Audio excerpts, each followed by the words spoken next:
welcome back to the Grapevine. I'm Susie. I'm Mary. And if you were with us last week, you know the topic we're talking about is when to talk to your children about sex. Again, we're not in our studio. We're at St. Stephen's Retreat Center, and we're actually, if you can hear in the background, that the Zeh is going on. So we're listening to praises. And we also have a great guest with us, Dr. Hani Ashamalla, who's a servant at St. Mary and St. Antonio's Coptic Orthodox Church in Queens, New York. So we are continuing with asking him questions on about talking to our kids about sex. So we're going to continue. Let's get started again. So last week we went into what to say, a few things of what to say at the different ages of or stages of life for the kids. Today we want to focus more on what are some of the pitfalls or some of the dangers of not talking to them about sex. Yeah. So thank you very much for inviting me, and I'm glad we are continuing in the same topic, because I can tell you a lot of problems we see in marital counseling are due to lack of or very skewed type of sex education. Like the boy or a girl who never heard it well, clean sex ed from their parents or from the church, they probably will hear so many skewed ideas. And we have a lot of sexual issues happening in new marriages that ending these marriages too early, and some of them are very hard to resolve. So one of the dangers is really marital problems, sex problems in marriage.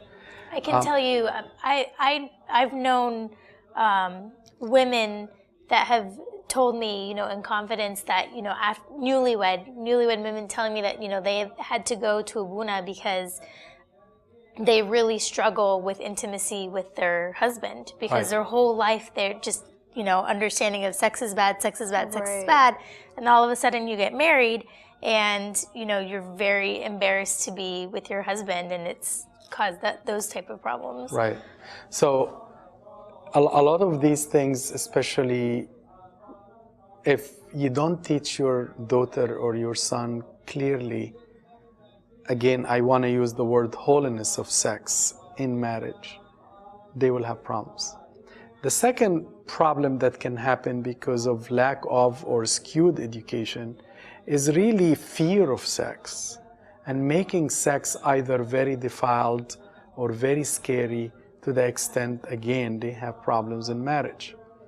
Occasionally, you can have people looking for answers somewhere else because you, mommy, did not show your son anything, and all of a sudden, somebody give him a link to a porn, go and see how they do sex.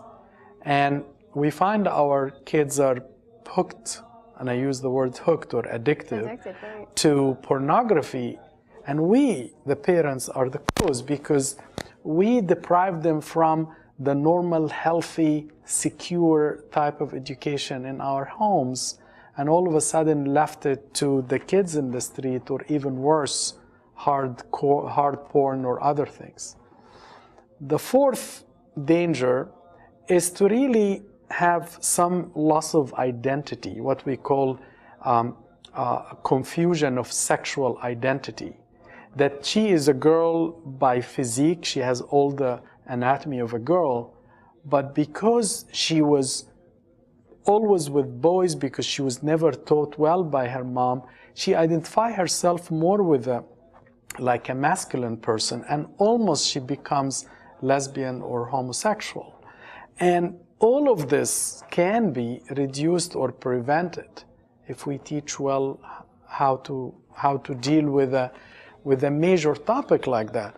Can you imagine we teach them about harassment, we teach them about bullying, we teach them about how to deal with, for example, a kid if he hits you, and then we come to an issue, a major organ that will stay with them forever and can actually, in a way, make them fall in major sinful acts that's very difficult to come out of, and me as a dad never helped my son. That's, in my opinion, a crime and must be done. Well, it's interesting that you see that because the Abuna at our church, Abuna Ruiz, one day he gave a sermon and he was really talking to the parents like, where are you? You should be, if you're working too much, you need to cut down your hours. And if you need to stay home, or you need to be aware of what your children are doing, because I guess he's hearing it, that there's a huge, I don't know about addiction, but there's definitely young children that are seeing these sites. I don't know whether, it could be accidentally if there aren't any securities on their computers or anything, but he's saying that there's a large portion of the children that have viewed pornography, and it's not just the boys, it's the girls as well. Yeah. Mm-hmm. So it's so accessible now. It is. It's not. And everyone has a tablet. Yeah. And I mean, we don't allow our children to go on YouTube, but they can just go on Google and do a regular search or look at an article, and it's, in an ad down below, just something that's... Speaking of an article, actually, I'm very surprised, and I'm not sure if this is godly or what, but while I'm putting few thoughts for this recording, we are in close to end of May 2017 when we are recording, and today in CNN there is an article, and the article heading is called Adolescents Would Like Their Parents to Speak to Them About Sex. Right. May 24, 2017. And if you read the topic, they used a survey that was given to a lot of young youth, like say 15 and above, speaking about sex and about unplanned pregnancy. And between 13 and 17, 52% were hoping that their parents would speak to them about sex. That's a huge percent. I mean, the majority. Yeah. Exactly. And that's teenage years. And then 17% were friends, and maybe small percentages media and priests and things like that. So even the kids know it's their peers that aren't going to give them the best information, but their parents. Exactly. Unfortunately, the percentage goes down because you had an earlier question, is it too late in the last time we met? And then from 17 to, I guess, 23 or 25, it drops down to 38%, but still, can you imagine close to 35, 38% of youth, 17 to 20 something, they still want mom to speak to them, which tells you they trust them so much. They do. But if I don't do my job, there is one area if I don't know my job, I can give the excuse to a parent who she herself was never taught, and she is under complete confusion in her own sexual identity. I can understand that. But if I know, then I shouldn't be embarrassed, because embarrassment is normal. Well, that's a very interesting article, and I know you were mentioning about one of the dangers is the addiction to pornography, and I was saying how Abuna talked about it in one of the sermons. Yes. And he also did address the parents as well at the end of church when the children weren't there, because he wanted to explain to them what exactly was going on. So I was wondering, Mary was talking about how some of the wives, when they get married, that they're fearful in the marriage, or they're not able to, I guess, open up to their husbands. But I've also heard on the other end where the women are ready, but it's the men that are not performing. And actually our director told us once when we were doing an episode that we needed to do an episode on pornography, because there are some marriages where the man is unable to perform or to have sex with his wife until he watches pornography, and then he can go to his wife. So is this also because of the lack of talk from his parents, or his addiction to pornography before they were married? So I think maybe one day we may have to talk about issues in marriage and intimacy in marriage. But for today, to keep it for children, you are right. Pornography is a consequence of lack of sex education in some children. I can tell you the percentage of boys in high school who watched at least once is close to 90%. Who are addict is in the range of 60-some%. And girls is rising, is in the 40% now. I'm shocked. So it's a real problem. And as much as we speak about sex education from young age, what are we going to do from the age of 13? We need to talk about it. Right. What if Mary found her son in the future? She doesn't have a son now. I do. Oh, you have a son. Yeah, and so, this is my biggest stressor. Like, he's 2, Right. but I'm already stressed out about dealing with porn. Yeah, I agree. Because I feel like it's inevitable. Like, it's, If they have a tablet by the time they're 5 or 6. Yeah, even if you don't, even if you get rid of everything in your house, they're still gonna find it from their friends or true. outside the house. So what would you do? Let's put a scenario here. That you came in, you took his iPad or iPhone, and by mistake you looked, and the last thing he looked at was this naked scene. So the first thing you do, you cry, you crash, you block it, and you call your husband or you call Abuna. And all of these actually answers are, except calling your husband, are not adequate because he is weak and he did something under some pressure, or whether you have done your job or not as educator, at the end, that's what happened. What would you do? Let's take it from here. So the first thing, you must be proactive and assume that your son, if you didn't figure it out, you know that he's already doing it, so you better, tackle the problem.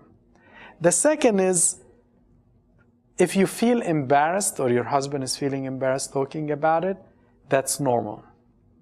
Because you are going to open a topic that it's not easy.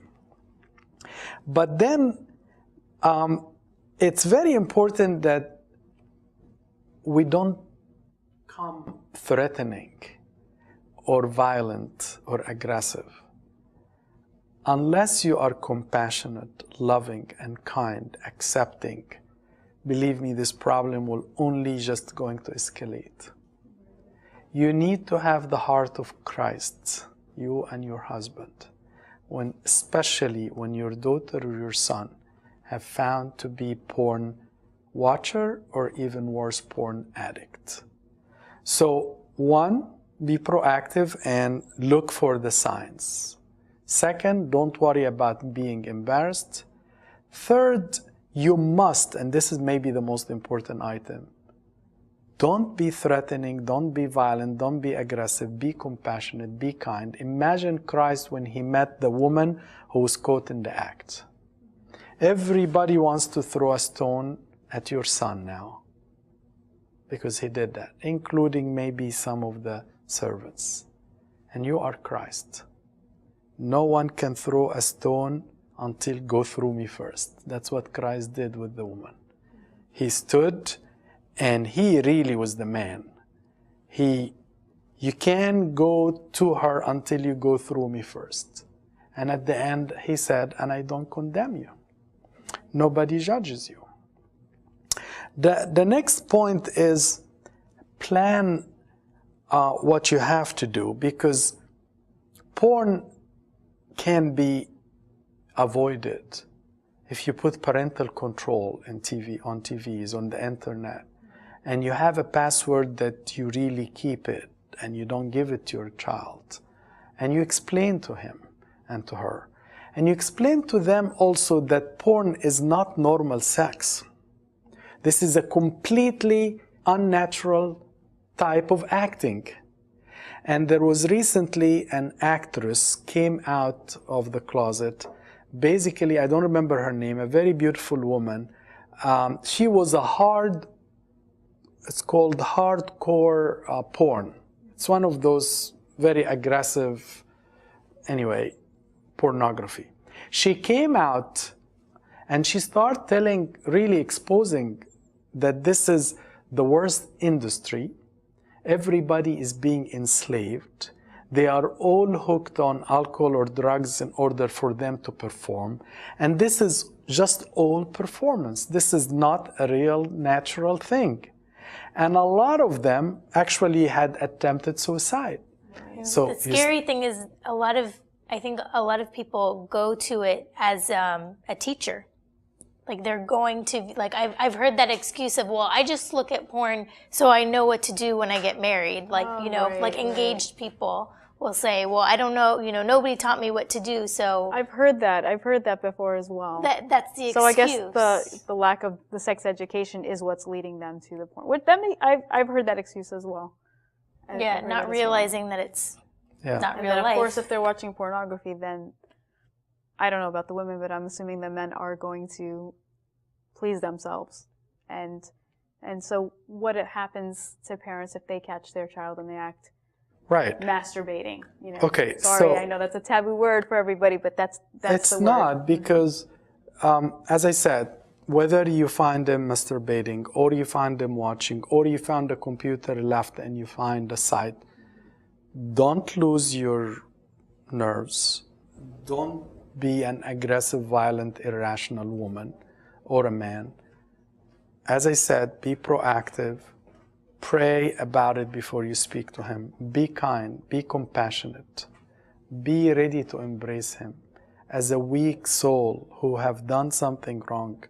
And believe me, the shame that the child feels after watching is more than what any parent imagine. It's they have this 5 minutes of elation followed by an hour of feeling dirty, feeling shameful, feeling down, feeling suppressed, repressed, rejected, and feeling the worst of all. I can be, as a parent, making it worse for him. So understand where he comes from. He is weak, he fell. You are the mom, you're coming to help, or you are the dad coming to help. And then plan ahead, as I said. Put parental control. Another point that I start talking about this actress, explain to your children that pornography is an act. Is nothing natural about it. And every single one there is unhappy about what they are doing. And that gives them a different perspective. You are helping an industry of $2.3 billion for people to be enslaved. That's at the end. And some of them, unfortunately, are minors, are children. Right. Then another point, how to help your child, is no computer should be in a bathroom or his room. All laptops, all iPads, all whatever has to be in the living area. You want to do your homework, you come here. You are right. Mary said in the beginning, if they want to do it, they can find a way. But you are trying to make the home the safe haven. Because the less exercising the wrong, the easier to bring the good habits.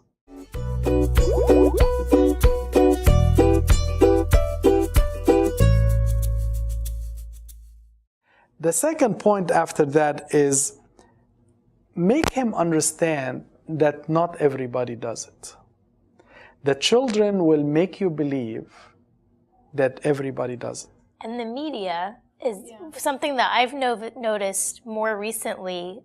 I feel like growing up, when I learned about, through the church and whatever, that masturbation is wrong, it was accepted that masturbation is wrong. Right. Now, I feel like it's becoming it's the norm. And if you're not masturbating, then you're the weird one. Right. And, there's even some doctors out there that are saying that, you shouldn't tell your child to not masturbate because then you're going to suppress their sexual feelings and da-da-da-da-da. Yeah, so where are they getting that information from? No, there are psychiatry schools recommend that masturbation is natural venting of the sexual energy, which they may have some research for it.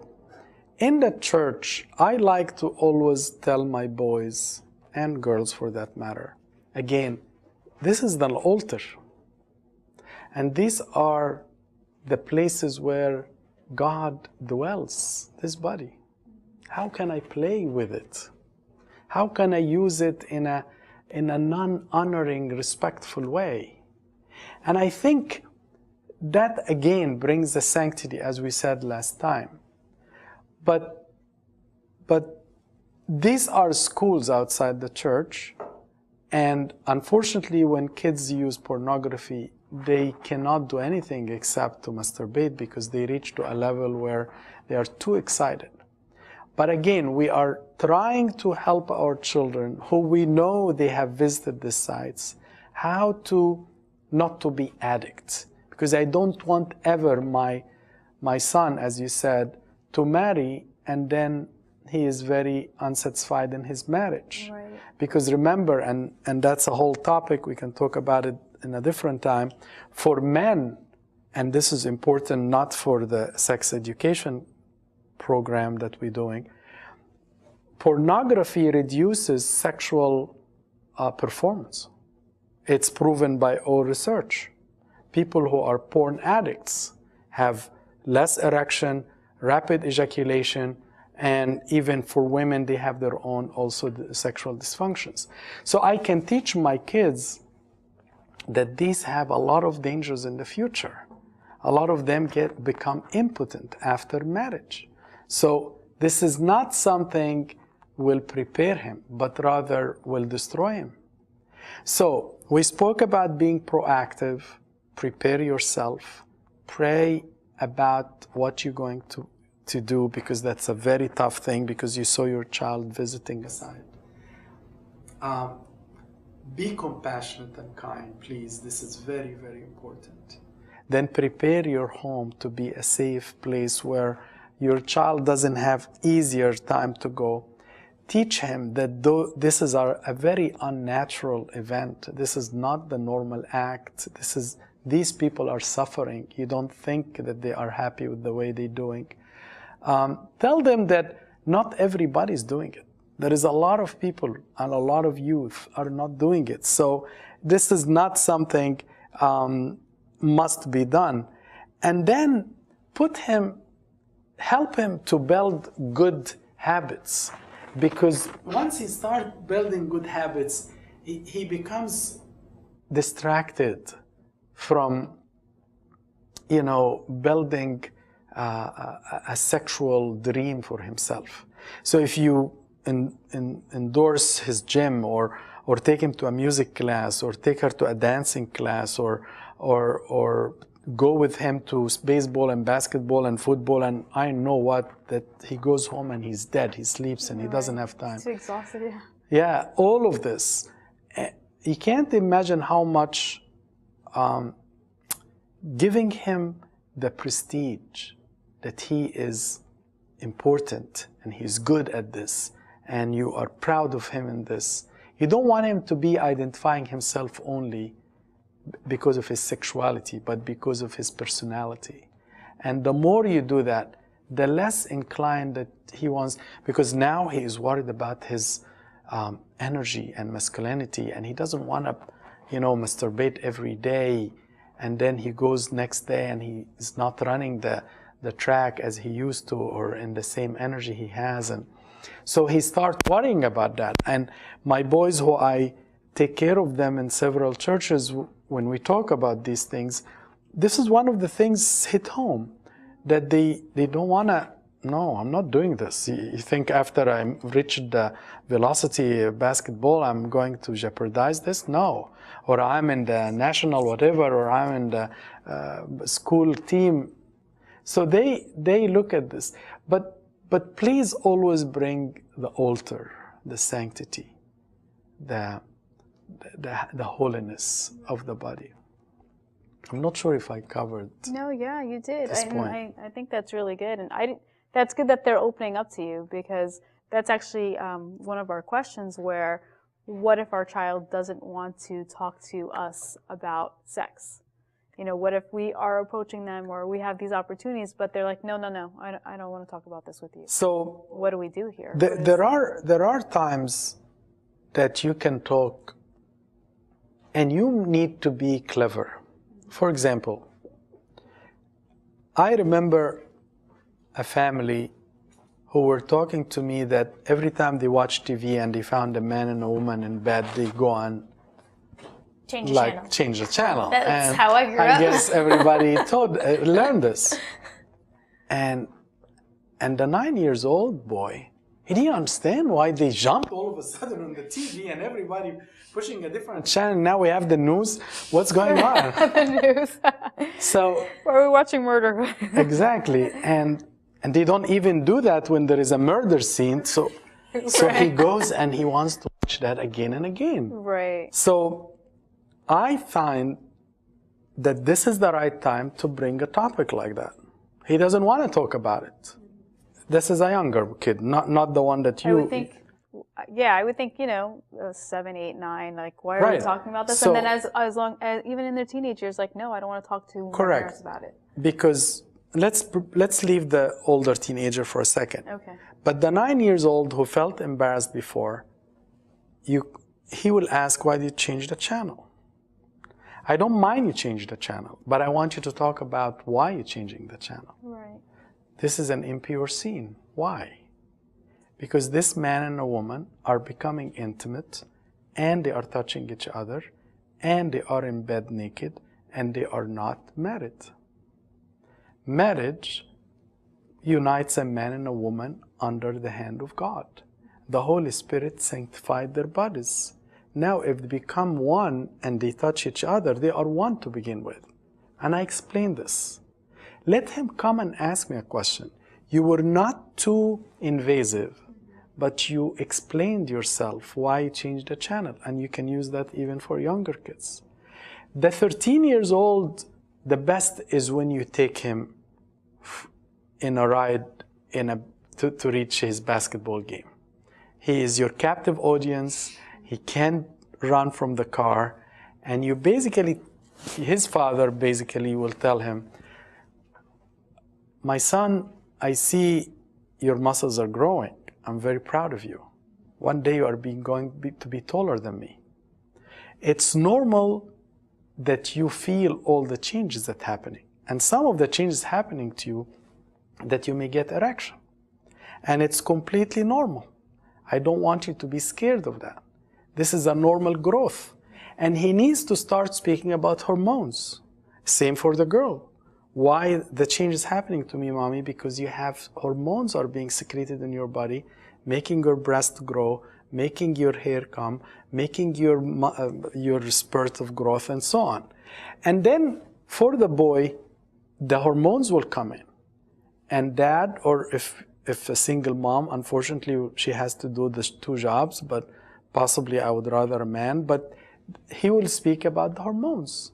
And the hormones is helping your sex organs to grow. And that's why sometimes you get erection. The erection may happen without a reason or sometimes with a reason. But I would rather, my son, that you don't stimulate yourself.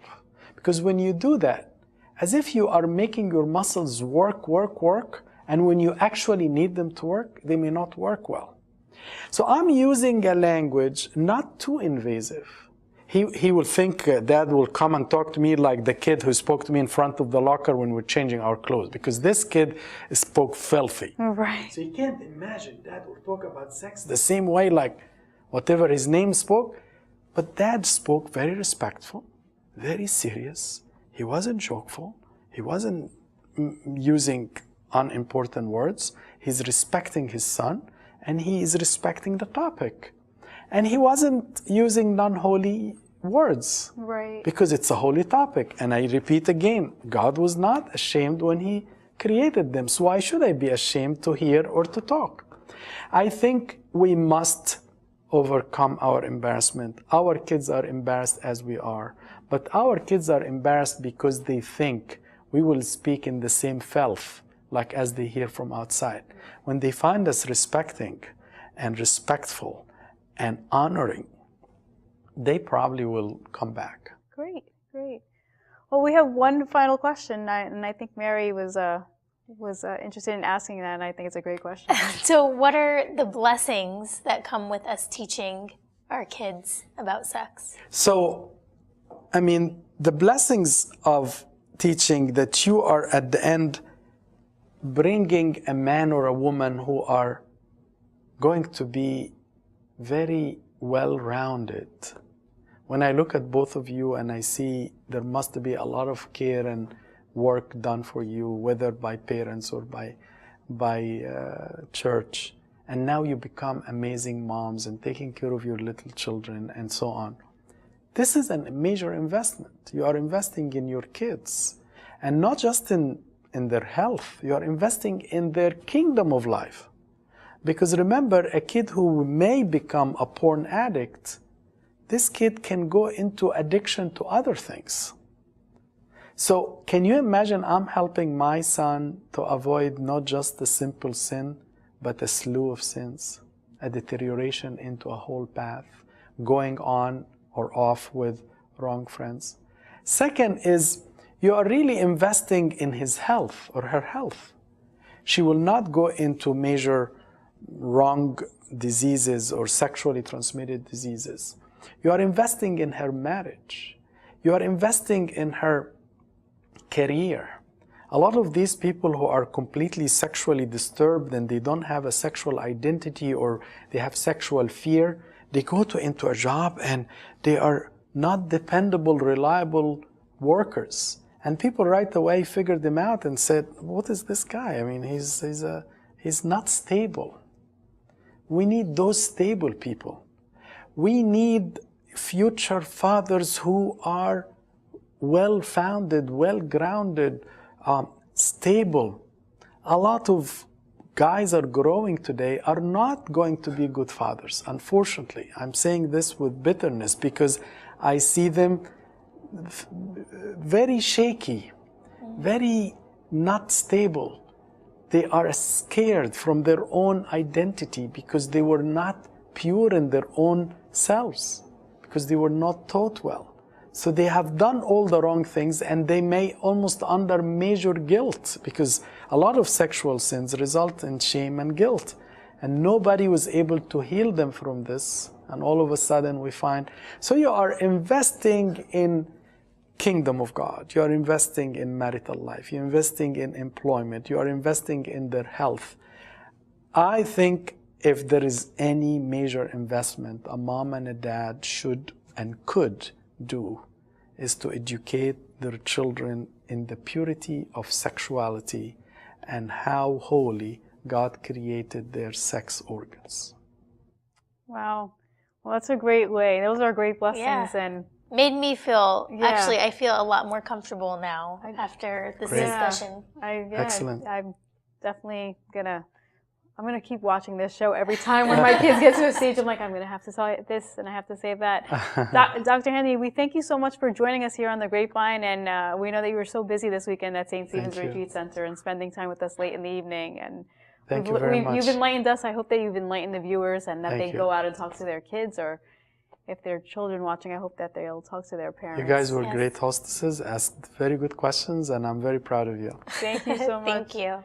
Well, thank you for joining us on watching another episode of The Grapevine. We hope you'll join us again next time. Bye. See you later. See ya.